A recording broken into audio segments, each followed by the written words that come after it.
dear beloved, Boss Mike Cervera.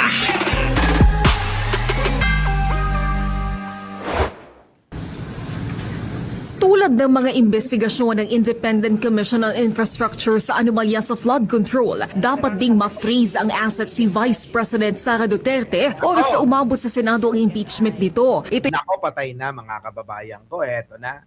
Oo. Pag umabot na raw ho sa Senado ang impeachment trial ni Sara Duterte, mga kababayan ko, ayun na ho, i-freeze na ho dapat yung ari-arian niya. Mga ari-arian niya. Nako! Alam nyo mga kababayan, si Pangulong Bongbong, ito yung tao talaga na matindi, ano? Talagang pakakabiliban mo eh. Ano, ha? Big Ed, makinig ka. Si Pangulong Bongbong namin, marami nang napapanagot, hindi lang siya mayabang, hindi lang siya yung masalita, na bawat mga kanyang maipapakulong, bida-bida. Hindi katulad ni Digong na ang ginagawa niya, proseso pa lang, nagyayabang na. Hindi ho ganun eh. Hindi ganun si Presidente Marcos. O si Digong, kasi ngayon, mayabang yung putang inang yun eh. O ngayon, tignan nyo mga kababayan. Napapanagot ho eh. Ha? Sino na napanagot? Napakarami na ho. Kung hindi mga naglalayasan, kung hindi mga nagtatakasan, napapakulong ni Pangulong Bongbong. Tignan nyo si Digong. Tignan nyo si Kibuloy. Si Bong Revilla. Si Bato nagtatago ang putang ina. Sino pa? Si Sara, hindi mo na alam kung anong gagawin niya. Sumasaklolo na ngayon sa tatay niya. Sino pa? Yan, si Saldico, isa pang putang ina. Yang mga magnanakaw na yan yung mga nagpapahirap sa mga Pilipino. Yan, si Atong Ang, asan na? Si Harry Roque na bakla. Ano na nangyari? Sabi niya, nasira na ang buhay ko. Nawala na ang aking sex life. Hindi ko na nakakasama si International Supa. Hindi ko na siya nasusupa ng nasusupa. Diba? Nasaan na yan mga kababayan ko? Ha?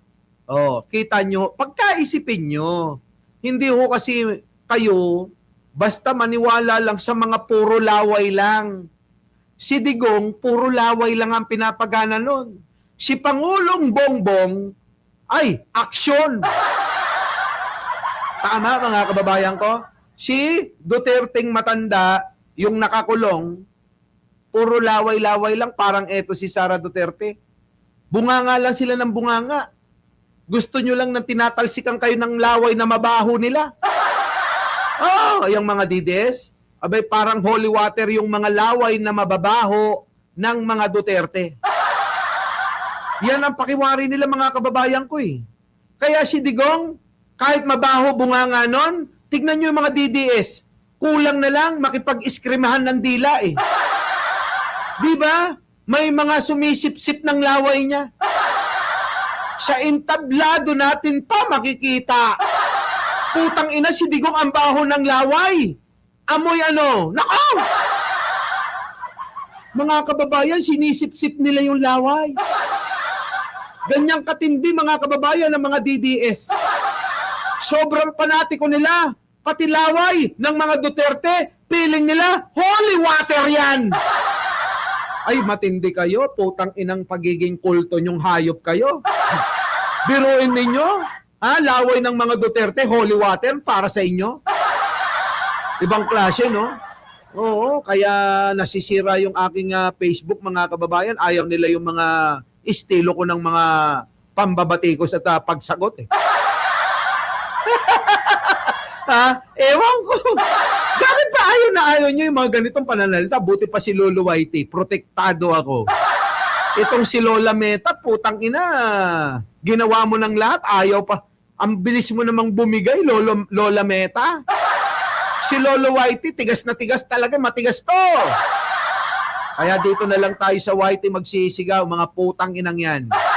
Safe tayo dito. Protektado tayo ni Lolo YT, ha? Ngayon, tanong ko sa inyo, yaan po si Pangulong Bongbong Marcos. Siningit ko lang naman. Ha? At ganyan din si Digong. Siningit ko lang din. Laway-laway versus action.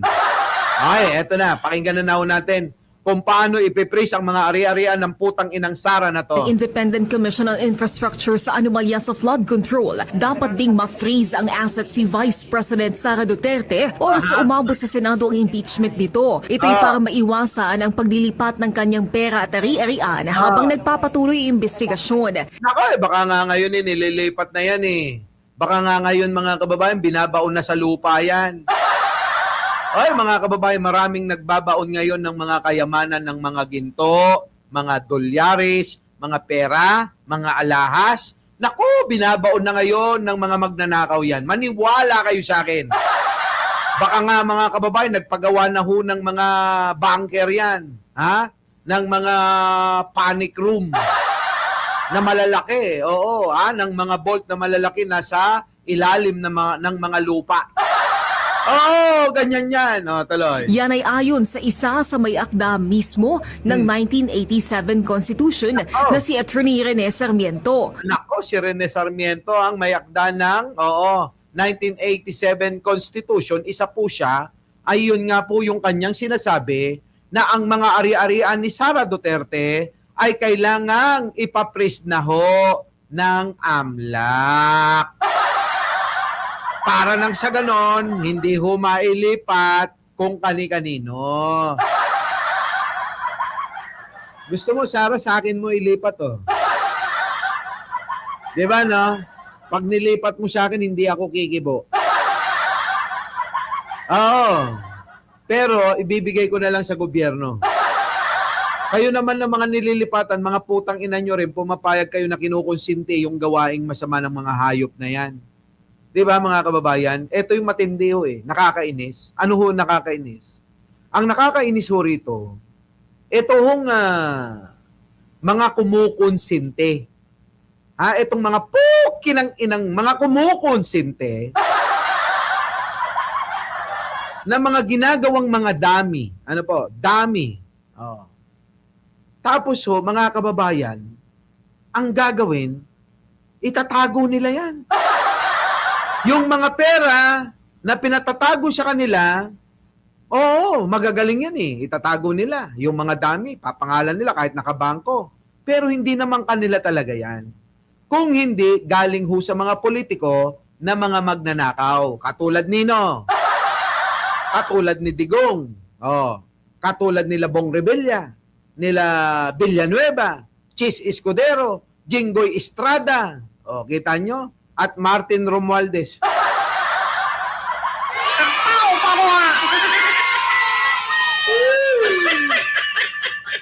Di ba?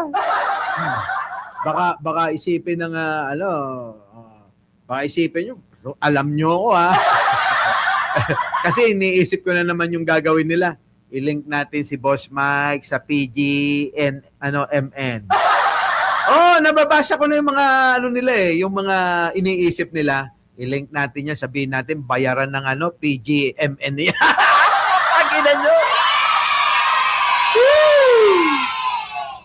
Payo ko lang sa kampo ni Martin, imbestigahan nyo yung baklang mataba na hanggang tuhod ang bilbil. Baka yan nagbibigay ng impormasyon yan dyan sa mga taga PGMN. Nako, style niya yan. Maniwala kayo. Hindi naman ho tayo kilala ng mga hayop na sino ba yan? Unang-una, 'di ba? Hindi naman tayo nalalayo sa kagwapuhan. Ikalawa, mga kababayan ko, may sarili naman akong channel. May sarili naman akong platform para makipag-usap sa mga hayop na yan. Sino ba yan? 'Di ba mga kababayan ko? Mamaya tatalakayin natin dahil damay-damay na ho. Etong kinasasangkutan ni Franco Mabanta na mahilig magbanta. Itong extortionist. In-extortion si Ninong Bongbong Marcos. Diba? Ito na. Pasok. The moment ma-file po ito, ang sakdal ay umabot sa Senado, para sa akin po, pwede po mag-order ang ating impeachment court ng Senado for the freeze order. Batay po sa ebidensya na lumabas doon po sa clarificatory hearing sa Kamara de Representantes. Nauna nang kinwestiyon ng kampo ng bise ang procedural overreach sa impeachment proceedings. Para kay Attorney Sarmiento, sang-ayon ito sa konstitusyon. So sa tingin ko po, yung petition po ay walang basehan. Ah, That's why until now, Willie and Sandro, walang TRO na nilalabas ang Korte Suprema nako, sa kasong ito. nako. Pero sakaling magdesisyong magbitiw sa pwesto ang pangalawang Pangulo, Ayan na mga kababayan ang inaantay ng marami. Yung pong pagbibitiw ni Sara Duterte. Kasi kasama yan sa Plan A to Z nila. Plan A to Z. Ganun ho si Sara Duterte. Oh, kailangan daw sa buhay, merong Plan A, Plan B, Plan C, Plan D, Plan E. Ang class ng mga utak nyo, mga Duterte. Mga DDS kayo, plan, o class C, E, class E. Ngayon, ang tanong, what if kung mag-resign si Sara Duterte? Ito ho yan ang nakikita natin. Maaari po talaga na mag-resign si Sara. Ito sa akin nyo lang ho maririnig ito. Kung magre-resign si Sara, mga kababayan ko, alam niya na mananalo siya sa parating na halalan. Kasi sa dami ng pera at sa daming mga tauhan ni Sara, sigurado ko nagpapasurvey sila ng sarili nila.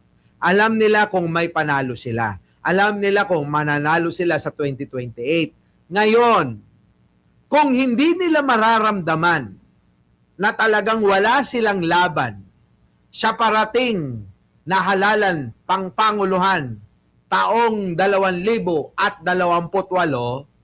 2028 presidential election, hindi ho yan magre-resign. Hindi. Magpapa-impeach na lang. Para ho kasi mga kababayan, alam nyo si Sara, hindi niya kinakaya ang kahihiyan. Takot si Sara sa sobrang kahihiyan. Oo. So ngayon, anong gagawin? Boss Mike, kung alam niya pala na hindi na siya mananalo, anong gagawin niya? Bakit hindi na lang mag-resign at manahimik? Hindi niya gagawin yon. Bakit? Ang gagawin niya, hahayaan niya na ma-impeach. Bakit niya hayaan ng gano'n na ma-impeach siya? Hindi na nga siya makakatakbo.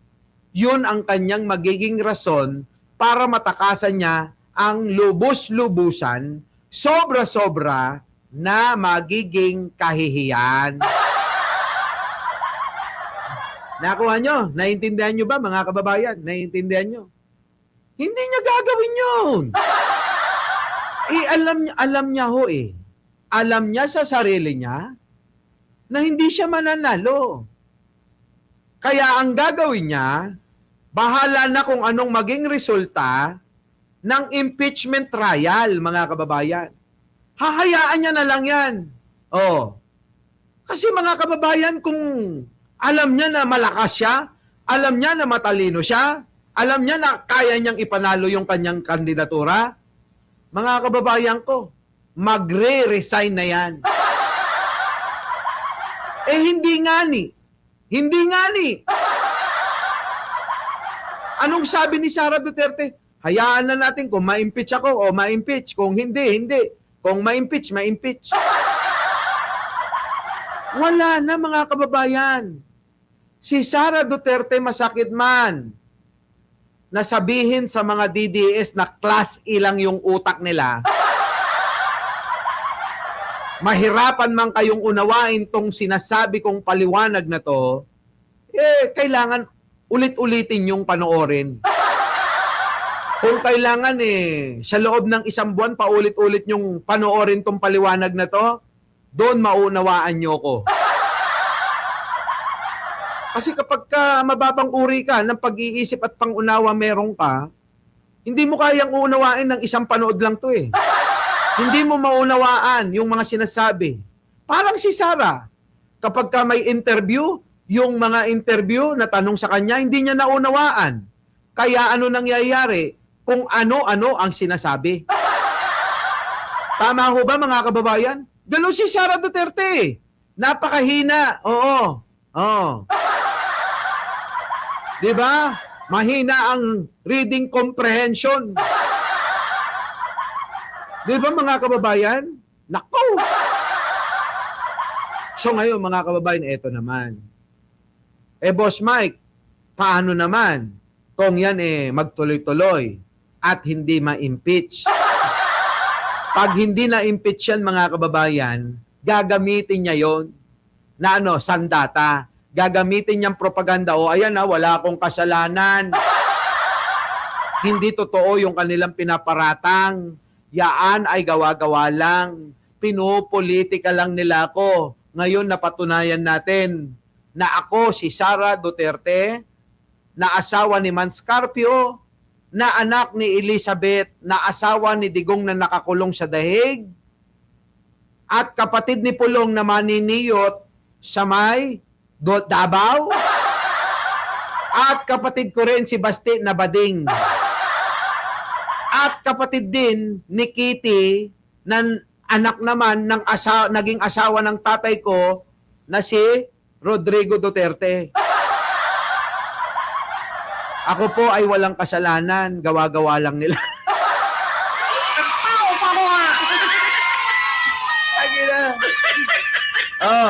Ngayon mga kababayan, ano mangyayari dyan? Ano mangyayari? Sasalsalin na naman ng mga vlogger nila. Yung pong mga salita na siya ay walang kasalanan kasi inabsuelto ng Senado. Yun yung gagawin nilang sandata. Kaya ako mga kababayan ko, naniniwala ko, hindi magre-resign si Sara Duterte. Oo. Dahil ang gagawin niya, mga kababayan, tabla ano na lang ang laban niya eh. Tabla talo na lang mga kababayan eh. Wala na hong panalo, tabla talo. Putik na yan, may nagre-reklamo. Oy, ay Chang, okay pa ba yung audio ko? Ay, nako, ewan ko. Boss, tama na mura, nakaka-35. Ganun ba? Sorry naman, Sorry. Wala, anong gagawin ng mga yan? Yun ang gagawin nila. Sasalsalin nila yung pagkaka-absuelto ng Senado sa kanya. Tuloy. Sinabi ni Sarmiento na kapag natapos ang impeachment at makonvict ang opisyal, hindi na ito maaring kumandidato.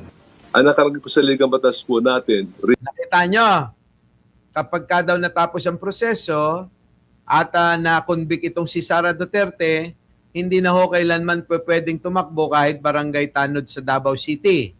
Kung hindi, mga kababayan, magpapasarap na lang sa buhay ito.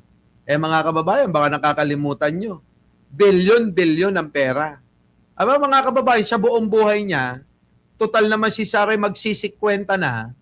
Mga kababayan sa 20 taon na natitira sa buhay ni Sara. Sabihin mo ng 15 years. Sara, 15 years na natitira sa buhay mo. Hindi mo na kayang ubusin yung bilyon-bilyon na pera mo. Wala na mga kababayan. Mauubos niya pa ba yun? 50 na siya ngayon. Mga kababayan ko, 50 na. Anong mangyayari doon? Mauubos mo ba yung bilyon-bilyon kung mabubuhay ka lang ng travel dito, travel doon? Booking dito, booking doon? Beng-bang dito, beng-bang doon? Wag mo lang ibibigay sa mga nagiging syota mo. Kasi kapag pinamigay mo yan, mauubos talaga. Di ba, Renato Peña? Oo, thank you naman Tama, mga kababayan? Kaya kayong mga magsisenior na. Yung mga 50 pataas.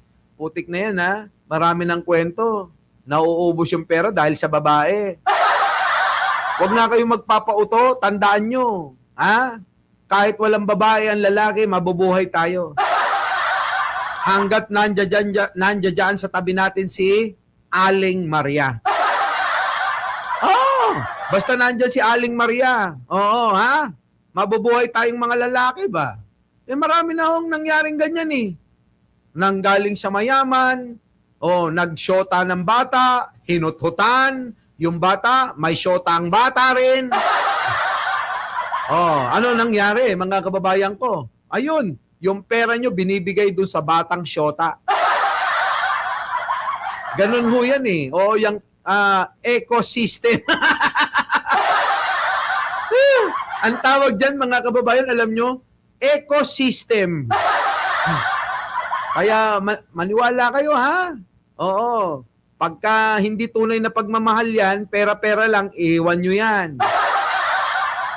Kung ang makukuha nyo parang si Kim Domingo lang, puta, pagtakhan nyo na yan. Di ba? Sa palagay nyo, si Kim Domingo magmamahal ng butete? Di ba mga kababayan, nagba-viral ngayon si Kim Domingo? Si Kim Domingo ba? Ang galing ko muna nga yung mukha nito. Dadaanan nyo ba? Ikikwento ko lang, isisingit ko. Si Kim Domingo, viral ngayon sa isang post na may kasamang isang politician. Ito daw ho ay congressman. Ang laki-laki ng tiyan, mga kababayan. Putik na yan, parang kailangan mong hanapin ang edits niyan. Alam niyo yun, yung feeling na ganon? Oo, sabi siguro ni Kim Domingo, asan ba yung edits mo? Hinahalukay pa yung bilbil eh. No? Para makita, ano? Tama? Para makita ba? Nasa ba yung puta, yung edits mo nasaan? Grabe, mga kababayan ko. Sa palagay niyo, true love yun? Sige nga ho. Tingnan niyo naman yung lalaki. Yung bukod sa matanda, malaki tiyan. Di ba? Pati ho, mukha may bilbil eh. Tapos sasabihin nyo, true love yun. Ang problema daw, yung congressman, meron sa asawa. Kilala nyo ba? Kilala nyo na? Kilala nyo na ba yung congressman na yan? Oo. May asawa na ho, Bali-balita, ayon sa mga chikadora, eto daw ho sustentado at talaga na mga paldo-paldo si Kim Domingo. Grabe, no, mga kababayan, ano? Kaya mga kababayan, nakakapagtaka yung mga kongresista na ganyan eh. Yung mga politiko na ganyan, katulad ni Sara, saan nila kinukuha yung pang-maintain sa mga babae o mga girl lalo nila na binibengbang nila? Magastos yan, mga kababayan. Laging nakaganyan yan. Diba? Daddy, kailangan ko ng 500,000. Daddy, gusto ko na ng sariling bahay. Ayoko na ng may kasama sa bahay. Gusto ko kapag dumating ka sa bahay, ako lang ang madadatnan mo. Mga kababayan, drama yan. Oo, drama.